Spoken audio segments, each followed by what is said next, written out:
My dear electors of West Bengal. पश्चिम बंगाल में विधानसभा चुनाव की तारीखें तय हो चुकी है, लेकिन मतदान से पहले ही राजनीति का पारा चढ़ने लगा है। कांग्रेस के भीतर ही अब अलग अलग आवाजें सुनाई दे रही हैं।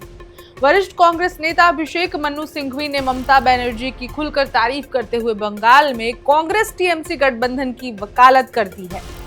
उनके इस बयान ने चुनाव से पहले ही कांग्रेस के अंदर नई बहस छेड़ दी है, क्योंकि ममता बनर्जी साफ कह चुकी हैं कि वो तो एकला चलो वाली रणनीति अपनाने वाली हैं। सवाल ये है कि आखिर बंगाल की राजनीति में किस पार्टी की कितनी पकड़ है और आने वाला चुनाव किन मुद्दों पर लड़ा जाएगा।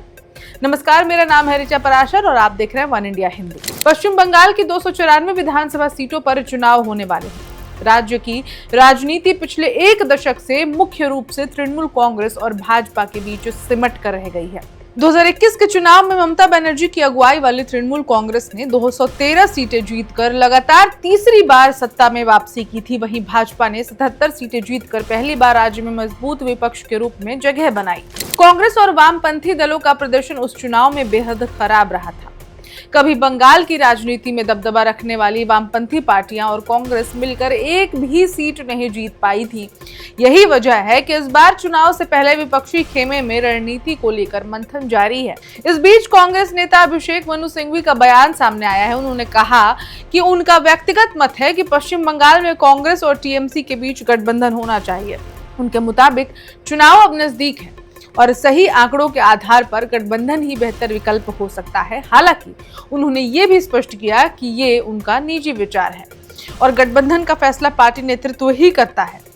सिंघवी ने ममता बनर्जी की तारीफ करते हुए कहा कि बंगाल में अगर कोई नेता जनता के दिल में और दिमाग में बसा है तो वो है ममता बनर्जी। उन्होंने कहा कि ममता बनर्जी बंगाल की संस्कृति और समाज को गहराई से समझती हैं और उनके अंदर राजनीति को लेकर जबरदस्त ऊर्जा है। बंगाल की राजनीति की बात करें तो तृणमूल कांग्रेस अभी भी सबसे मजबूत पार्टी मानी जाती है। ममता बनर्जी का ग्रामीण इलाकों और महिलाओं के बीच मजबूत आधार है। लक्ष्मी भंडार, कन्याश्री और स्वास्थ्य साथी जैसी योजनाओं ने टीएमसी को बड़ा समर्थन दिलाया है। वहीं भाजपा पिछले कुछ वर्षों में बंगाल की राजनीति में तेजी से उभरने वाली पार्टी बनकर निकली है। 2019 के लोकसभा चुनाव में भाजपा ने राज्य की 42 में से 18 सीटें जीतकर बड़ा राजनीतिक संदेश भी दिया था। भाजपा की रणनीति हिंदुत्व, राष्ट्रीय सुरक्षा और भ्रष्टाचार के मुद्दों को लेकर टीएमसी को घेरने की रही है।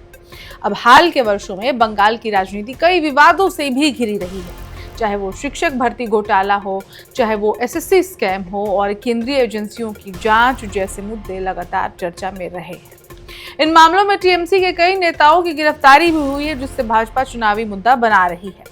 दूसरी ओर टीएमसी भाजपा पर आरोप लगाती रही है कि केंद्रीय एजेंसियों का इस्तेमाल राजनीतिक दबाव के लिए किया जा रहा है। इसके अलावा सीमावर्ती इलाकों में घुसपैठ, कानून व्यवस्था और सांप्रदायिक तनाव जैसे मुद्दे भी चुनावी बहस का हिस्सा बन सकते हैं।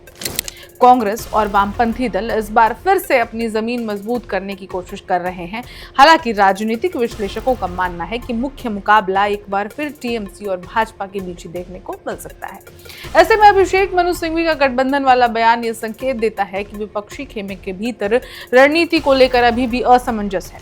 अब देखने वाली बात ये होगी कि चुनाव से पहले क्या कांग्रेस और अन्य दल किसी नए समीकरण के साथ मैदान में उतरते हैं या फिर बंगाल की लड़ाई फिर से सीधे टीएमसी बनाम भाजपा के बीच सिमट कर रह जाती है। इस खबर में इतना ही, क्योंकि चुनाव की तारीखों की घोषणा हो चुकी है तो हर दिन कुछ न कुछ नया अपडेट आ रहा है और सभी अपडेट्स पर वन इंडिया की नजर बनी हुई है। बने रहिए हमारे साथ। Subscribe to One India and never miss an update. Download the One India app now.